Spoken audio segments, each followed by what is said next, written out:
this last year, unfortunately, I lost a buddy of mine I went to Bible college with. He passed away, and he had left this storage unit in Clay Center, Kansas, in responsibility to his mom. His mom was trying to figure out what to do with this, and so several weeks ago, a group of us from, some friends from Wichita and Kansas City and Manhattan, we met in Clay Center to empty out this storage locker for our friend's mom, and we had this text chat going on, and his mom and sister had arranged for a couple of trucks and trailers to be there, and so that was our expectation when we got there. But it's one of those deals where something fell through, and there wasn't the equipment that we thought was going to be there. There weren't trailers and trucks, and so we're looking at this very full storage unit, trying to figure out what to do, and we quickly made some arrangements. We had a couple pickups there, and we thought we're going to load up everything we can for the dump, and we'll take that to the dump in Manhattan, and we can pick up a trailer in Manhattan and come back up and load up everything we can in those. And then we had a few vehicles, whatever we had driven there. I had a minivan that I had taken to Clay Center, so I laid down all the seats. I said, we'll just cram as much stuff as we can in here, and I'll take it and figure out what to do with it when I get home. Let's just empty out this locker. And so that was the goal. And we worked all day to empty out this locker, and finally at the end of the afternoon, we were done, and we said our goodbyes, and I was heading out of town with this minivan just jammed, packed full of junk. And just as full as it could be, and it had been hot that day, and I'm a preacher. I'm not used to working, and so I was just covered in sweat and 20 years of dust. Everything you touched was dirty in this locker, and it was all over me at this point. So I stopped to fill up with gas and get a Diet Coke. I figured I deserved a Diet Coke, and I'm driving out of town. And I grew up, when I used to actually work for a living, I grew up, and one of the things the guy I worked for told me was that, hey, between jobs, don't put on the air conditioner in your truck, in your vehicle, and so that way you'll kind of maintain this equilibrium. I don't know if there's real wisdom in that or not, but that's sort of, I was planning as I'm driving out of town. I've got my windows down, and I'm going to drive out of town and back to Manhattan, and when I get to the interstate, I'll put the windows up and turn on the air conditioner, and it'll be like I'm on vacation for the rest of the way home, and so I'm looking forward to this event, and I'm sweaty. My hair was much longer at that point, and I'd taken off the ball cap I wore all day, and I kind of did this, I'm running my hands through my hair, and just the sweat, the hair sticking out kind of like Albert Einstein, it's just, all this is going on. I'm driving through town thinking about, I'm going to turn on the air conditioner, life's going to be good, when I see these red and blue lights behind me, and I think, what could this be? And so I pull over to let this gentleman go by me, but he stopped behind me. And he came up and he said, well, you kind of have a lead foot today, don't you? And I said, okay.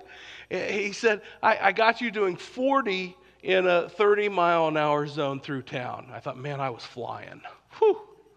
I'd stopped, and literally, I'm not trying to oversell this, but about 15 feet in front of me, as he's having this conversation with me and telling me how fast I was going, there was a speed limit sign, 55 miles an hour. I was just that close. And so, he's saying, all these things, and I'm like, okay, and I just knew enough. Look, you did it. You weren't paying close enough attention. You broke the law. There's no excuses. I don't think I was a danger to anybody. I'm not even sure if it was fair, but I broke the law. So I'm just going to be quiet and let him write his ticket, gave him my license and stuff, and he comes back after doing his thing and hands me this ticket, and he's explaining the ticket to me. And like 3 times in a very short period of time, he said, if you want to fight this ticket, this is where you need to be, and this is what you want to do. If you want to fight this ticket, if you want to fight this ticket, like 3 times in a row. And I started to think, is there a reason I should be fighting this ticket? right? But I'm just going to be quiet and take my ticket. And then he said, okay, now turn the ticket over, and this is what you want to do. If you can't pay for this ticket, and like 3 times in a row again, he said, if you can't pay for this ticket. And I thought that was kind of weird. I don't know, maybe he's supposed to. Those are the rules. I don't know. But I thought that was kind of weird. And I take my ticket and say bye to the nice gentleman, and I'm ready to leave, and I pull out, and I kind of catch in my rear view mirror, I've got all this stuff piled up in the van, right? And I'm just as gross can be, and my hair's sticking out like this, and I've got my Diet Coke sitting up on the cup holder, and I'm like, this guy thinks I live in this van. That was where that was all. And then I felt I was like, oh man, this is going to be great. And I thought, well, at least I can tell this story in a sermon. And I'm driving off just thinking, well, there are some times when you just have to be quiet, right? I could have gotten defensive a couple of different times. I kind of thought I wasn't really endangering anybody. This wasn't really fair. I kind of thought, how much money does the city of Clay Center make out of this little section in the highway here? I thought all of those things, but I just thought it'd be better just to be quiet. We're just going to take the ticket and go. I'm not sure. The Apostle Paul, we take a look at him in this, again, he's really under trial, right? He's really in a hard situation, and he decides to speak up. And I'm not sure if I should have busted out with some talk about the resurrection with this nice gentleman on the side of the highway. Maybe it would have freaked him out enough that I would have got out of the ticket, or perhaps it would have made it worse. I'm not sure. I suppose there are times, absolutely, when we are called by God to stand up for what is right. There are absolutely times when we have to be able to communicate and share the difference that Jesus is making in our lives. And I suppose the trick of it is deciding when and where that is appropriate. I don't know if we'll solve that today. I don't know if you'll leave this morning knowing every situation when, yes, it's time to speak up, and yes, it's time to be quiet. But I think you'll leave this morning knowing that the good news is too good to remain silent about. And that's where Paul is in Acts chapter 23. The good news is just too good for him to remain silent, no matter the situation he's in. And Acts chapter 23, the first 11 verses, I think we learn 3 principles that can help us to speak up well and share the good news, because it's just too good not to. If you have your Bibles, I'd love for you to open them up to Acts chapter 23. We're going to walk our way through the first 11 verses here this morning. Acts 23, 1 through 11. This is what God's word says. And looking intently at the council, Paul said, brothers, I have lived my life before God in all good conscience up to this day. And the high priest Ananias commanded those who stood by him to strike him on the mouth. Then Paul said to him, God is going to strike you, you whitewashed wall. Are you sitting to judge me according to the law, and yet contrary to the law, you order me to be struck? Those who stood by said, would you revile God's high priest? And Paul said, I did not know, brothers, that he was the high priest, for it's written, you shall not speak evil of the ruler of your people. Now when Paul perceived that one part were Sadducees and the other Pharisees, he cried out in the council, brothers, I am a Pharisee, a son of Pharisees. It's with respect to the hope of the resurrection of the dead that I am on trial. And when he said this, a dissension arose between the Pharisees and the Sadducees, and the assembly was divided. For the Sadducees say that there is no resurrection, nor angel, nor spirit, but the Pharisees acknowledge them all. Then a great clamor arose, and some of the scribes of the Pharisees' party stood up and contended sharply. We find nothing wrong in this man. What if a spirit or an angel spoke to him? And when the dissension became violent, the tribune, afraid that Paul would be torn to pieces by them, commanded the soldiers to go down and take him away from among them by force and to bring him into the barracks. The following night, the Lord stood by him and said, take courage, For as you have testified to the facts about me in Jerusalem, so you must testify also in Rome. An interesting section of Scripture here where Paul decides, man, I have to speak up. The good news is too good to be quiet about. And I think we learned 3 principles that maybe we can follow. Principle number 1, the first principle, is to speak up. And I would add, I should have added in the outline, speak up, and just somewhere next to it, write carefully. Right? Speak up carefully.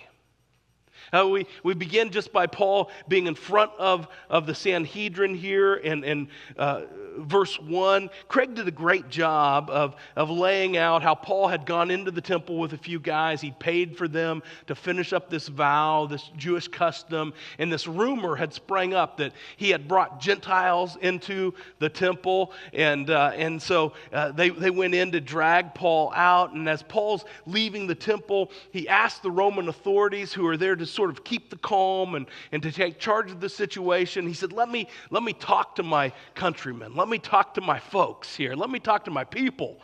And so they allow him to speak, and Paul lays out his testimony. And Craig did a great job of sharing with us how we can kind of follow that format and share our own testimony. And Paul's left there on those steps. The Roman officials carry him away, and they're just not sure what to do with Paul, because he hasn't really been charged with anything. And the charges that had sort of been circulating, they were just not true.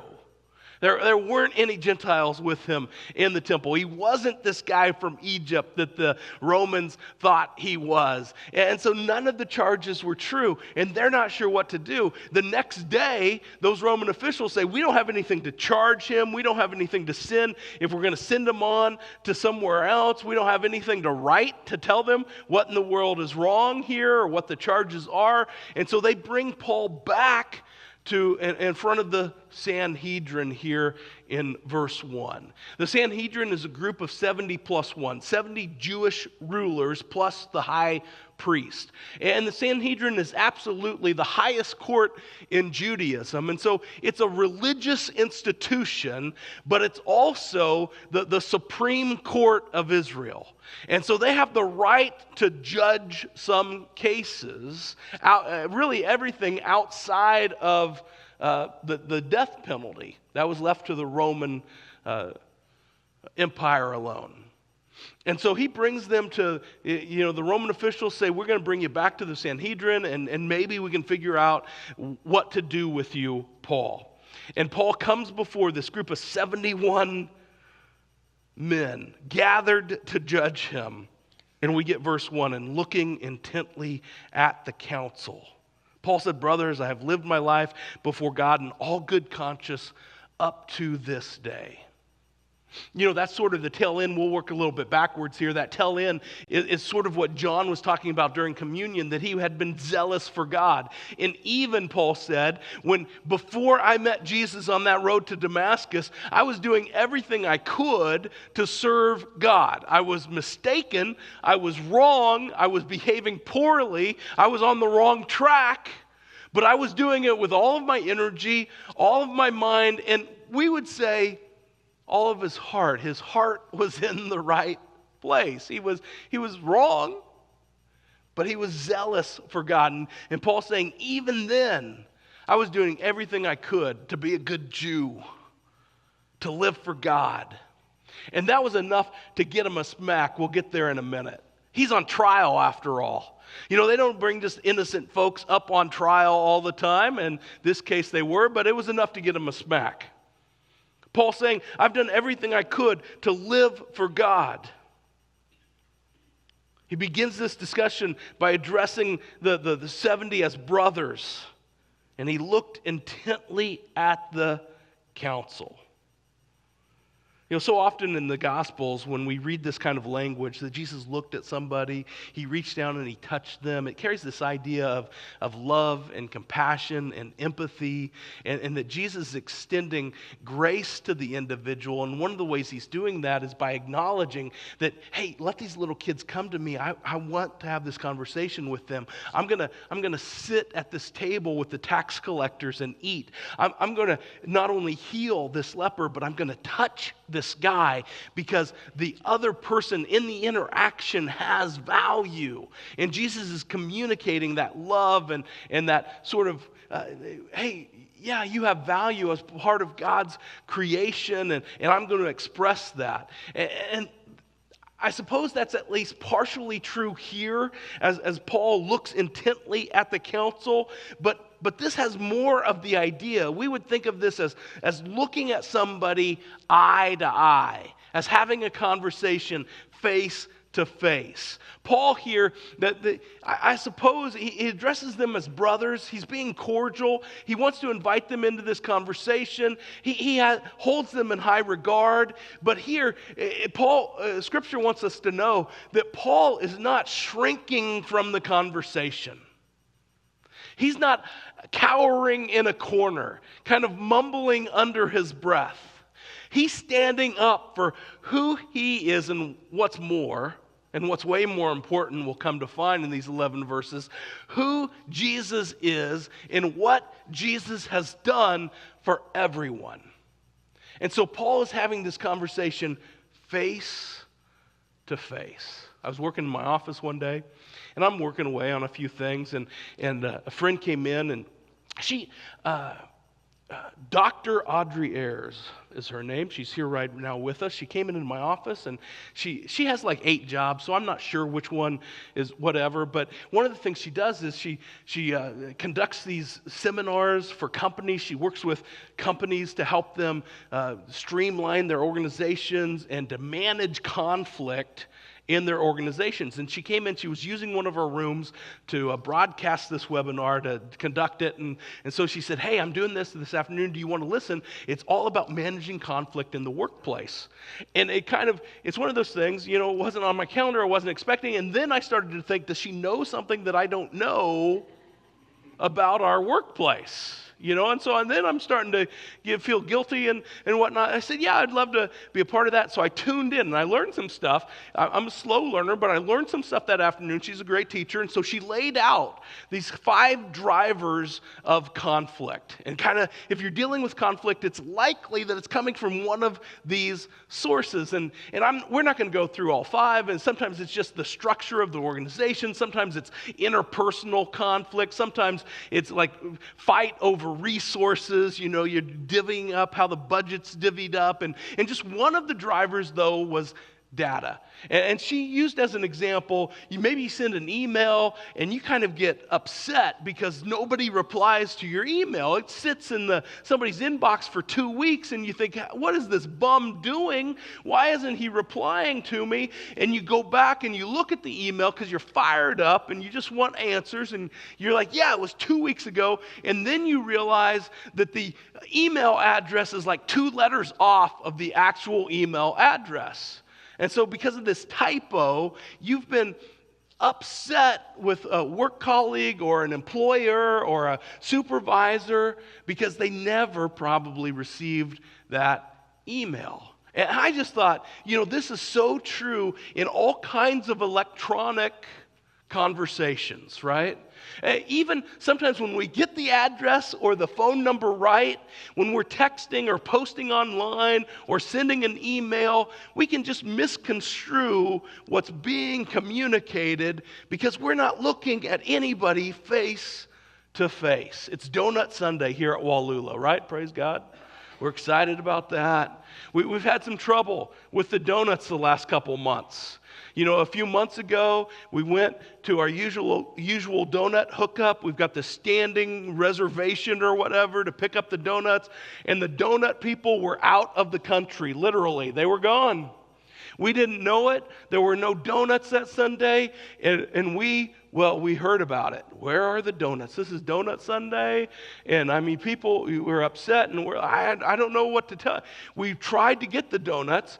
We've got our donut dealer. We went to the same corner we always go to get the donuts, and the donuts weren't there. That's what happened. And the next month, we're like, we've got to fix this donut situation because donut dealer were still out of the country. We're like, we've got to figure out some other place to get these donuts. And I get this text message stream from my staff one morning or one night. It seemed to me it started at like 6 in the morning. So I'm waking up to this conversation about what are we going to do about donuts? Where do we get donuts? This is what I heard about the donut place, and this is the other donut places, and maybe we got to get donuts here. And I'm looking at this string of 5, 6, 7 messages all about donuts, and there's so much donut information. And I reply, look, I don't need any of this donut information. If there's one person here who ought to know about donuts, it's me. And I thought I was making this cute little joke about the chubby preacher who ought to know about donuts. But somebody on staff replied, I'm so sorry we didn't tell you sooner. I thought you knew or you didn't know, and I had to reply, I had to apologize, like, I'm sorry, I am not upset about donuts. I know that I would be the guy who would be upset about donuts, but I'm not upset about donuts. I don't care where the donuts come from. I don't care how we get the donuts, as long as it's within the law, right? Let's legally obtain the donuts, but that's kind of the standard there. You know, that's kind of where I fell. And so I had to apologize, all because I had this donut conversation electronically. And I'm not that funny. But all because it was digital. Right? I wasn't looking at somebody face to face. There are all kinds of hard conversations that we ought to be having in our lives. You know, sometimes there are situations in our workplace, in our marriages, in our teams, in our classrooms, where we are probably called to stand up and say, this is right and that is wrong, and I can't have anything to do with that. This is who I am in Jesus, and we have to have that conversation, and we have to stand up and speak up carefully for who Jesus is and what he expects in our lives. But man, I would just encourage you. The place not to have that conversation is any social media platform. The place not to have that conversation is over email or text message or any venue where you're not looking at the person face to face. I mean, Paul looks at this audience of 71 men intently. He's staring at them eye to begin this hard conversation. And then you just have to be ready. You just have to be ready.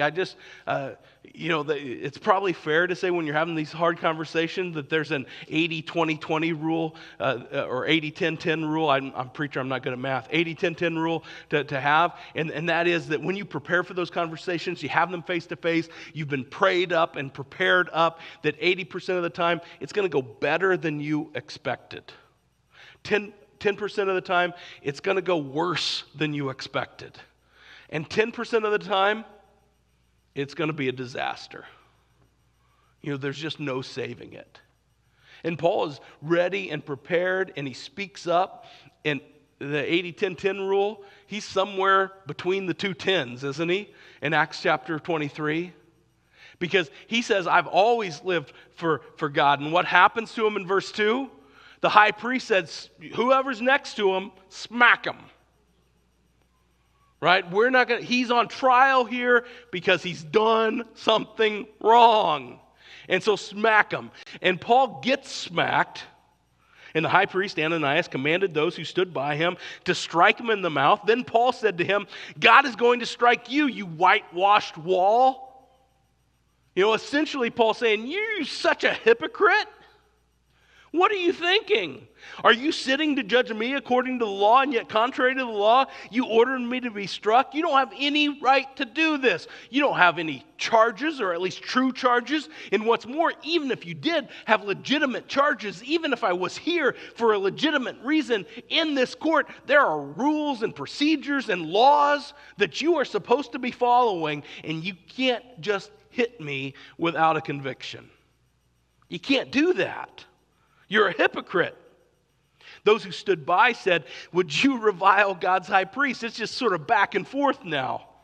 Well, if we're hypocrites, aren't you a hypocrite? Because this guy's the high priest, and you're not supposed to talk to the high priest in that way. And Paul said in verse 5, I did not know, brothers, that he was the high priest, for it's written, you shall not speak evil of the ruler of your people. There are a few explanations possible here, and I just think they're kind of fun. One explanation is that Paul really didn't know that the guy was the high priest. He was maybe a new high priest, and so he didn't know. Paul hadn't been in Jerusalem. The guy had been high priest for like 20 years. That's probably not true. Some people say, well, they called this a meeting of the Sanhedrin, and the Romans actually called it, which would be really, really unusual. And so it was sort of this rush meeting, and nobody was standing in their appropriate places in the Sanhedrin meeting room. And so Paul didn't understand who was talking because the high priest wasn't standing where the high priest should have been standing. Some people say it was so rushed that the high priest didn't have time to put on his high priest garments. And so Paul couldn't tell who the high priest was.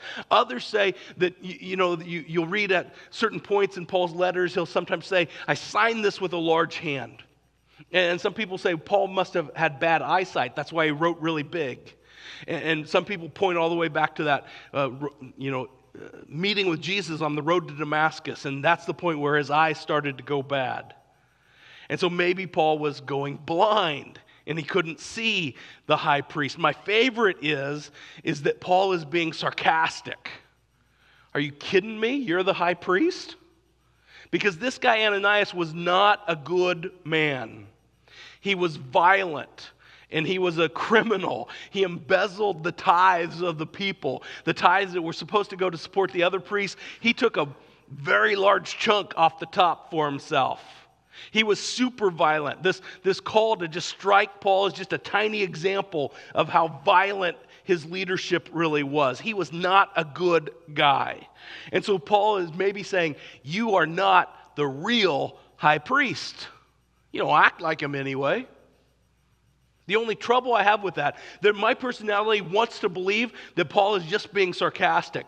But the only part of that, the trouble I have, is the end of verse 5. Paul said, I did not know, brothers, that he was the high priest, for it's written, you shall not speak evil of the ruler of your people. Paul seems to apologize for what he said. Look, and this is what I think happened. And I don't think this diminishes Paul in any way. I think Paul is here. He's frustrated. He knows these charges aren't true. There's no charges that can be substantiated. He starts his speech, and before he can even get into his defense, this high priest guy orders him to be struck. So he's just been smacked in the mouth, literally. He's mad. And so he spouts off. Are you kidding me, you hypocrite? You're not even following your own rules. And he strikes out before he remembers, oh, Jesus had that whole turn the other cheek thing, didn't he? Right? Before he can get there, he just speaks out.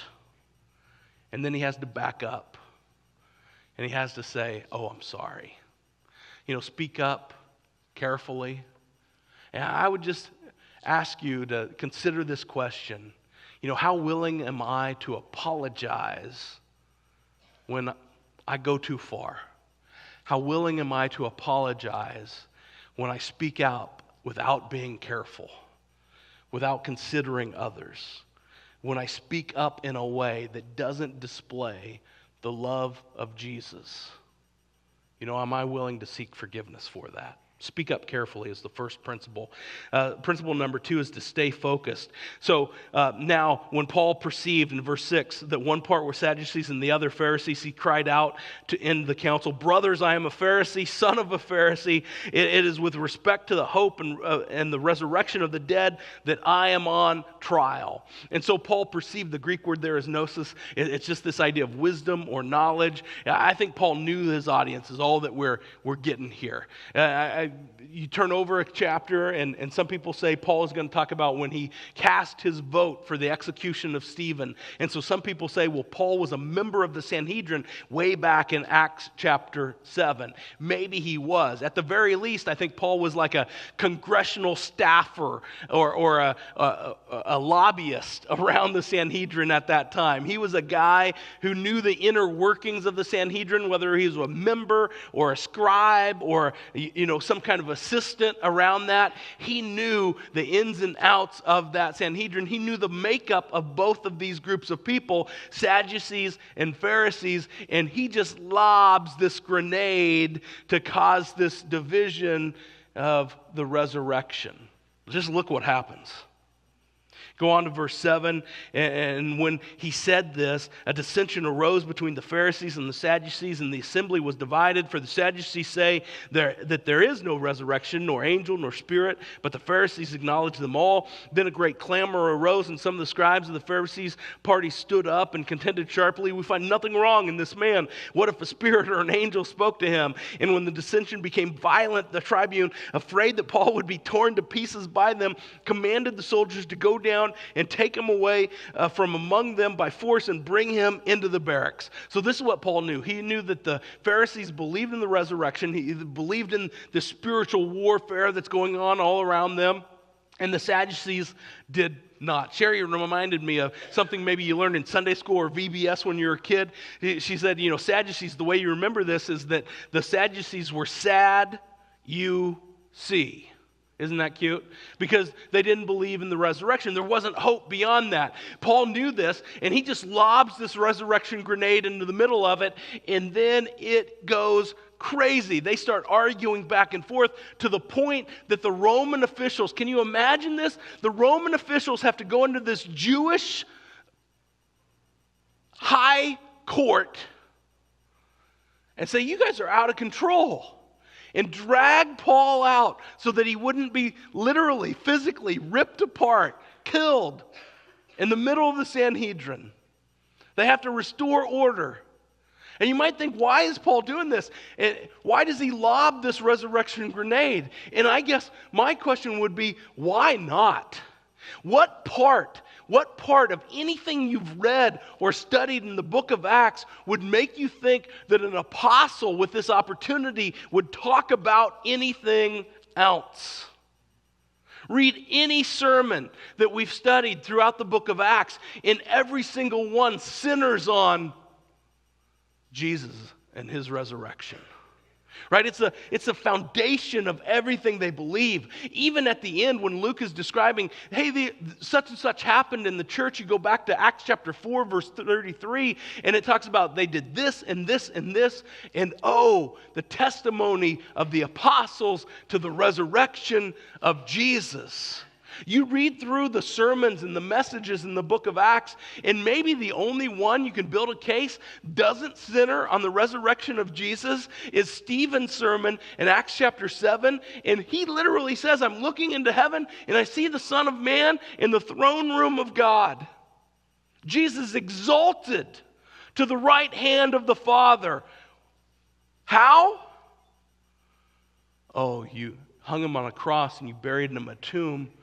And he rose on that third day. The resurrection was central to everything they believed. And here Paul, he just goes back to stay focused on the mission that the resurrection is the centerpiece of New Testament preaching. It's the kerygma. We have this Greek word that we designate for preaching in the New Testament that centers around the resurrection. It's key and central to God's plan. You look at different places in the book of Acts, like Peter at Pentecost in Acts chapter 2, where he quotes Psalm 16, verses 8 through 11. He said, this has always been a part of God's plan, that Messiah would be raised from the dead, that his body wouldn't see decay. Resurrection has always been prophesied. That it's good news for the Gentiles. In Acts chapter 17, when Paul is preaching to folks in Athens who are as far removed from God, the one true God, as you can be, he tries to bring them in. He tries to be kind and sort of make an easy way for them to understand with this unknown God talk, but he can't help but get to the resurrection of Jesus. It's the good news for everyone, Jew and Gentile alike. Jesus was exalted to the right hand. Acts chapter 5, verses 30 to 32. It's the foundation of new life. When Peter and John, they heal that man outside the temple way back in Acts chapter 3 and 4, and people were like, how can you do this? What did they say? Well, why would you be surprised? Because this Jesus who you hung on a tree and buried in a grave was resurrected on that third day. It's the forgiveness of sins, as Peter again, talking with Cornelius, said, look, the Holy Spirit has come on these Gentiles. Their sins are forgiven because Jesus was raised from the grave. It gives us the hope. You turn over a chapter in Acts chapter 24, verse 15. Paul said, this gives us the hope for our own future resurrection, that because Jesus was raised from the dead, we might be raised in a like manner someday. It's the centerpiece of everything Paul believes. And the thing that I started to wonder is, I started to think to myself, when is the last time you had a conversation about the resurrection? And I know that how that hits. That hits. And if I was sitting out there and some preacher guy on stage said, when's the last time you talked about the resurrection? I would think, well, when am I supposed to do that? Like, that's a weird conversation to have. I don't really have a good answer. Well, maybe so. But we've been talking for weeks about our testimony, about sharing the difference that Jesus has made in our lives. And at some point, don't we have to get to the biggest difference that Jesus, as a follower of him, has made in our life?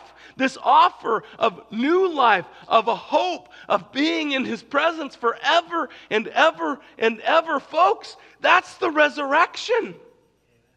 That's because Jesus died, was buried, and didn't stay in the tomb. That he walked out on that third day, raised from the dead. The hope we have is that we will experience a like resurrection. That we will someday be in his presence forever and ever and ever. And this abuse that I've heaped on my body because I know the corner to get donuts from will be no more. There won't be any more pain or suffering, crying or hurt. The cancer goes away. Name it, all right? We can make a list of all the bad things in this world that we deal with. And it's restored to how God intended creation to be because of the resurrection. Stay on focus. I know it doesn't seem like it's our focus, but maybe it ought to be. When's the last time you talked about the resurrection? Principle number 3 is to see the mission through. Just get to verse 11 here, the end of the story. The following night, the Lord stood by him and said, take courage, for as you have testified to the facts about me in Jerusalem, so you must testify also in Rome. I just think Paul must be in this place where he is so beat down. Right? He started this message and he said, I've always tried to do the right thing, and that was enough to get him slapped, to get him beat. He's drug out of this, the highest, the Supreme Court in Judaism among his folks, his people, his brothers. And he's drug out by the Romans so that he wouldn't be killed. And now he sits in prison on a trumped-up charge, not sure what will come next. I'm sure he is discouraged. I'm sure he is worn out. And so for the third time in the book of Acts, Jesus appears to Paul and he said, "Take courage. Do not be afraid. Take courage." It shows up like 8 times in the New Testament, 7 times in the Gospel, 6 of those on the lips of Jesus. Over and over and over again, Jesus is the one who says, "Take courage." When he's walking on water and the disciples are afraid in the boat, he gets in the boat and he said, "Why are you worried? Take courage." John chapter 16, verse 33, as he's trying to explain to his disciples, "Hey, I'm going to go away, and I've got to go to the cross, and this is going to happen." He said, "Don't worry, though. I'm not going to leave you alone. Take courage." Here, he's standing beside Paul, locked up in jail, and he said, "Take courage." Look, I don't know what season you're in, good, bad, indifferent. Jesus wants to be beside you saying, "Don't worry, don't be afraid, take courage." Why?